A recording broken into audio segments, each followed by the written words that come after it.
Bonjour à tous et bienvenue sur votre chaîne dédiée aux histoires vraies qui réveillent les consciences et réchauffent les cœurs. Ce que vous allez découvrir aujourd'hui dépasse les frontières de la célébrité, de la politique ou du divertissement. C'est l'histoire d'un appel inattendu, d'une mère oubliée du monde, d'un acteur brisé par l'émotion et d'un président reconnaissant. Quand Denzel Washington reçoit un appel d'Ibrahim Traoré en direct à la télévision, personne n'imagine que cet échange bouleversera le monde entier. Préparez-vous car cette histoire va vous marquer à jamais. Dans un moment aussi inattendu que profondément émouvant, la légende hollywoodienne Denzel Washington a été vue s'effondrant en larmes lors d'une émission télévisée en direct, après avoir reçu un appel surprise du président de la transition du Burkina Faso, Ibrahim Traoré. Ce qui a été dit durant cet échange a laissé le public et les téléspectateurs du monde entier sans voix. Cet échange inoubliable prouve qu'un véritable leadership et le respect peuvent transcender les frontières, les cultures et même la célébrité. Tout avait commencé comme une émission classique de fin de soirée. Le public acclama Denzel Washington alors qu'il montait sur scène. Souriant, calme, légendaire. L'animateur le salua avec énergie, lançant quelques blagues et diffusant des extraits de son dernier film. Mais derrière le rire chaleureux de Denzel, un silence étrange habitait son regard, comme si son cœur était ailleurs. À mi-parcours de l'émission, l'animateur lança avec un sourire. « Ce soir, Denzel, on a une petite surprise pour toi, un appel en direct venu de très loin. » Denzel cligna des yeux. « Quel genre de surprise ?» demanda-t-il. L'écran derrière lui s'illumina. Un drapeau apparut, Burkina Faso. Des murmures confus parcoururent la salle. Puis une voix se fit entendre, forte, respectueuse, douce. « Bonsoir, Monsieur Washington, ici Ibrahim Traoré, président de la transition du Burkina Faso. » Denzel se figea. La pièce devint silencieuse. Pour la première fois dans l'histoire de cette émission, on n'entendait plus rien, sinon le souffle suspendu d'un seul homme. Personne, absolument personne, ne s'attendait à ce qui allait suivre. Le public fixait l'écran. Les mains de Denzel tremblaient. Le président poursuivit, parlant un anglais teinté d'un accent français. « Vous ne me connaissez pas, Monsieur Washington, mais quand j'avais 14 ans, j'étais juste un garçon pieds nus au Burkina Faso. Je vous ai vu dans Glory.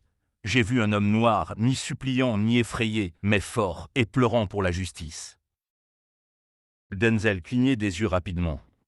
« Ce soir-là, j'ai dit à ma mère, un jour, moi aussi je me battrai pour les gens, comme lui. » L'animateur était pétrifié. Denzel porta une main à sa bouche. Ibrahim continua. « Des années plus tard, quand mon peuple avait besoin de quelqu'un pour se lever, je me suis souvenu de votre force, de vos paroles, de votre regard. Je ne me suis pas levé parce que j'étais sans peur, mais parce que j'avais vu à quoi ressemblait le courage en vous. » La salle était muette. Denzel abaissa lentement sa main. Ses yeux étaient rouges de larmes. « Vous me dites que j'ai aidé à façonner un président. » « Non, monsieur, répondit Ibrahim, vous avez aidé à façonner un homme qui a refusé de s'agenouiller devant l'injustice. » Une larme solitaire coula sur la joue de Denzel. « Merci, mon frère. » Le public émit un soupir ému. Mais ce que le président dit ensuite fut encore plus bouleversant. Denzel se pencha vers l'écran. L'animateur resta figé, les yeux écarquillés. Puis Ibrahim parla de nouveau. « Aujourd'hui, je ne vous parle pas seulement en tant que président, mais en tant qu'homme redevable. Et au Burkina Faso, quand quelqu'un sauve ton âme, on ne l'oublie pas. » Denzel secoua humblement la tête. « Non, je n'ai rien fait. » « Monsieur Washington, dit Traoré, je vous invite officiellement à être honoré à Ouagadougou. Mais plus encore, je veux nommer une école de leadership en votre nom. Un lieu où nos enfants apprendront à se tenir debout, comme moi j'ai appris en vous regardant. » Le public haleta. L'animateur murmura. « Waouh !» La voix de Denzel se brisa. « Monsieur le Président, je ne mérite pas cela. » Traoré sourit doucement. « C'est justement pour ça que vous le méritez. » L'écran devint noir, mettant fin à l'appel. Et là, en direct, devant des millions de personnes, Denzel Washington enfouit son visage dans ses mains et sanglota. Non pas de tristesse, mais de vérité. La vérité écrasante qu'une seule vie peut résonner à travers les océans et les générations. Mais ce n'était que le début. Moins de 24 heures plus tard, Denzel faisait ses valises. Le Burkina Faso l'appelait. Et ce qui l'attendait là-bas allait bouleverser le monde. Denzel ne dormit pas cette nuit-là. Il revivait les paroles d'Ibrahim Traoré. Ses yeux restèrent rouges bien après la fin de l'émission. Le matin venu, les réseaux sociaux explosèrent. Denzel Afrique était en tendance dans plus de 20 pays. Fans, journalistes et dirigeants saluaient ce moment d'émotion, certains le qualifiant même de moment télévisé le plus puissant de la décennie. Mais pendant que le monde réagissait, Denzel préparait calmement ses affaires. Pas pour un tournage, pour quelque chose de sacré. Il prit le premier vol disponible pour le Burkina Faso. Sans entourage, sans projecteur. Juste lui, un petit sac à dos et un cœur débordant d'émotions qu'il ne pouvait pas nommer. Alors que l'avion décollait, il regarda par le hublot et murmura. « Je ne sais pas ce que je vais trouver là-bas, mais je sais que je dois y aller. » À Ouagadougou, le président Traoré était debout, regardant la piste d'atterrissage par la fenêtre du palais. « Devons-nous alerter la presse ?» demanda un conseiller. Les Traoré secoua la tête. « Pas de caméra, pas de discours, juste la vérité. » Quelque chose de puissant était sur le point de se produire. Aucun des deux hommes ne savait qu'en 48 heures, ils pleureraient à nouveau, cette fois ensemble. Quand l'avion de Denzel atterrit, il n'y avait ni caméra ni tapis rouge. Juste le silence. Un SUV noir l'attendait sur le tarmac. Un seul homme se tenait à côté, vêtu simplement, sans médaille militaire. C'était lui, le président Ibrahim Traoré. Denzel descendit lentement. Leurs regards se croisèrent. Aucun mot n'était nécessaire. Ils s'étreignirent, non comme une star et un chef d'État, mais comme deux hommes dont les vies s'étaient croisées de manière inattendue. « Je suis honoré que vous soyez venu, » dit Ibrahim. « Je ne suis pas venu en star, » répondit Denzel. « Je suis venu en frère. » Le SUV les emmena sur des routes poussiéreuses, traversant quartiers, marchés, enfants courant pieds nus en saluant la voiture. Personne ne savait qui était à l'intérieur. Ils arrivèrent devant une maison modeste, faite d'argile et de tôle. « Voici ma maison, » dit Traoré. Il ouvrit la porte. À l'intérieur, pas de garde, pas de luxe, juste des photos anciennes, un tapis tissé et le silence. Puis Traoré tendit à Denzel une photo froissée. On y voyait un jeune garçon tenant la main d'une vieille femme. « Elle m'a élevé pendant que mes parents travaillaient jour et nuit. Elle me nourrissait, me lavait, me racontait des histoires de force. » ajouta-t-il doucement, et elle est encore en vie. Ils reprirent la route pendant 1 heure, à travers des sentiers de village. Denzel tenait la photo. Une femme au sourire large, aux yeux doux, et à la force que seul le temps donne. « Où est-elle maintenant ?» demanda Denzel. « Elle nettoie encore des salles de classe dans une école rurale, » répondit Traoré. À 85 ans, Traoré hocha la tête. Elle a toujours refusé de l'aide. Elle disait « Dieu m'a donné des jambes, je les utiliserai jusqu'à ce qu'il me les reprenne. » Quand ils arrivèrent, l'école était modeste mais vivante. Des enfants couraient, pieds nus, dessinant dans la poussière avec des bâtons. Et puis elle apparut, courbée mais fière, tenant un balai. C'était la femme de la photo. Denzel sortit de la voiture, figé. Traoré s'avança vers elle. Elle leva les yeux. Ses yeux se remplirent de larmes. « Ibrahim » murmura-t-elle. Il se précipita dans ses bras. « Mahawa » pleurèrent-ils. Puis Denzel s'approcha. Elle le regarda et eut un souffle coupé.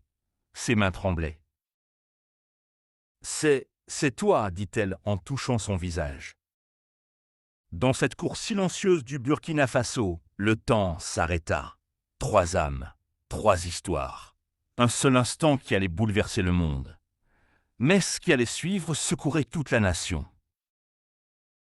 La couverture médiatique de ce moment, Denzel s'effondrant en larmes, Traoré parlant avec douceur, Maman Awa disant simplement « merci », fut immédiate. CNN le qualifia du moment le plus humain jamais capturé en direct à la télévision.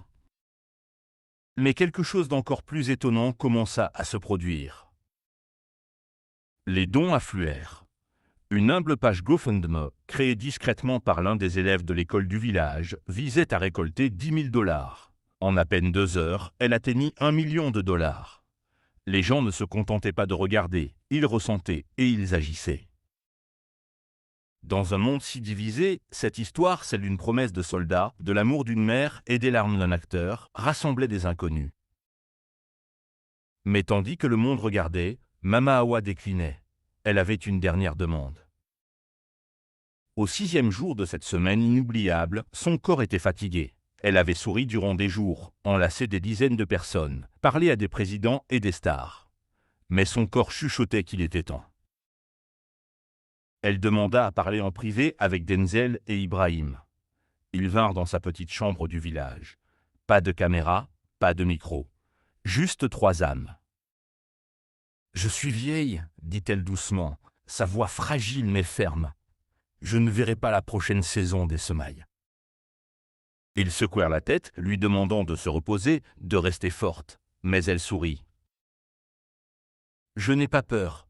Mon seul souhait, c'est qu'aucun enfant du Burkina Faso n'aille jamais à l'école le ventre vide. » Une larme roula sur la joue de Traoré. Elle attrapa la main de Denzel. « Tu racontes des histoires qui comptent? Le monde t'écoute. Raconte celle-ci. » Elle sortit ensuite un petit foulard de sous son oreiller. Fané, déchiré, recousu avec soin. C'était celui qu'Ibrahim, enfant, attachait autour de son bras quand il jouait à être président. Elle le plaça dans les mains de Traoré. « Ma première médaille, murmura-t-elle. Puis elle prononça ces derniers mots. « Prenez soin l'un de l'autre. » Ils la tinrent alors qu'elle fermait les yeux. Le soleil se levait dehors, son héritage aussi.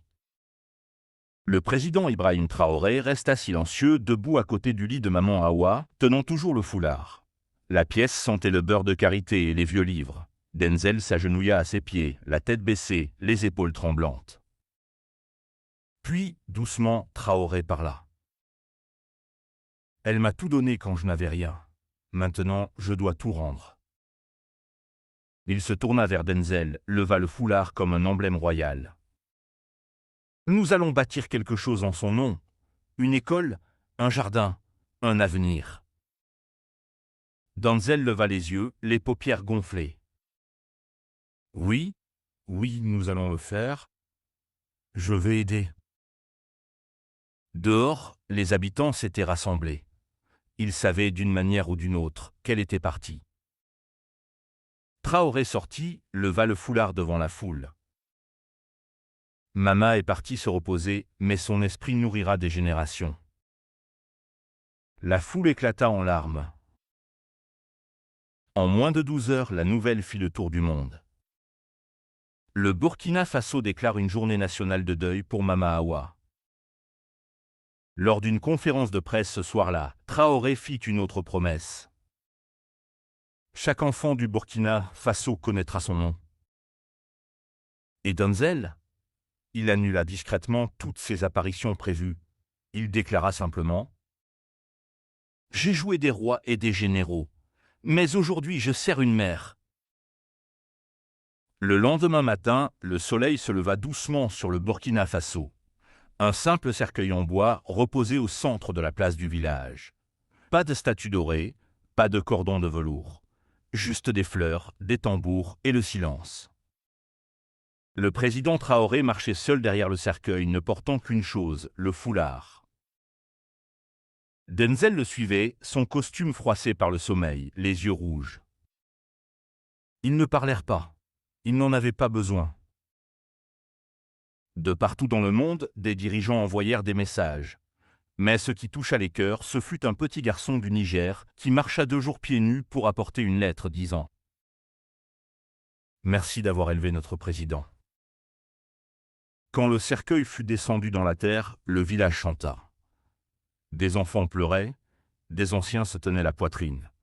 Un oiseau se posa sur la tombe et ne bougea plus. Puis quelque chose d'inattendu se produisit. Denzel s'avança, sortit un collier de sa poche. C'était celui de son père. Il murmura. « Elle me rappelle mon père, forte, silencieuse, et n'a jamais rien demandé. » Il le déposa sur la tombe. « Adieu, maman !» Même les caméras cessèrent de filmer. Certaines choses sont trop sacrées pour les écrans. Cette nuit-là, Ibrahim Traoré et Denzel Washington s'assirent sous les étoiles, sur un tapis de paille. En silence. Le feu crépitait doucement entre eux. Pas de discours. Ils venaient d'enterrer la femme qui avait façonné leurs deux vies, l'un avec ses mains, l'autre avec son esprit. Et Traoré dit : « Denzel, cette semaine, je me suis souvenu de qui je suis. » « Moi aussi, répondit Denzel. Dans la nuit silencieuse, ils passèrent un pacte, non pas écrit à l'encre, mais scellé par la douleur, la gratitude et l'espoir. En quelques heures, naquit la Fondation Mama Awa, une initiative conjointe pour offrir nourriture, éducation et guérison émotionnelle aux enfants des campagnes du Burkina Faso et au-delà. Denzel s'engagea à verser 1 an de salaire de son prochain film à la Fondation. Mais le plus fort, ce ne fut pas l'argent. Ce fut une vidéo courte, publiée juste avant son retour aux États-Unis. Denzel y regardait la caméra et disait : « Si une femme dans un petit village peut élever un futur président et changer le cœur d'un acteur hollywoodien, alors qu'est-ce qu'on attend ?» La vidéo atteignit 100 millions de vues en 24 heures. Et le monde retint son souffle pour ce qui allait suivre. Chers spectateurs, si cette histoire vous a touché, si vous avez versé une larme, souri ou pensé à votre propre mère, alors vous savez que ce récit va bien au-delà des mots. Il nous rappelle que la grandeur ne réside pas dans les projecteurs, mais dans les gestes simples, dans les cœurs humbles et dans l'amour transmis de génération en génération. Index, revers pointant vers la droite blanc. Si vous croyez, vous aussi, en la puissance de l'amour et du leadership, commentez ci-dessous avec « Je crois ». Partagez cette vidéo à ceux qui ont besoin d'espoir. Et surtout, abonnez-vous pour que des histoires comme celle de Mama Awa ne soient jamais oubliées. Merci d'avoir regardé. À très bientôt pour une nouvelle histoire qui parle au cœur.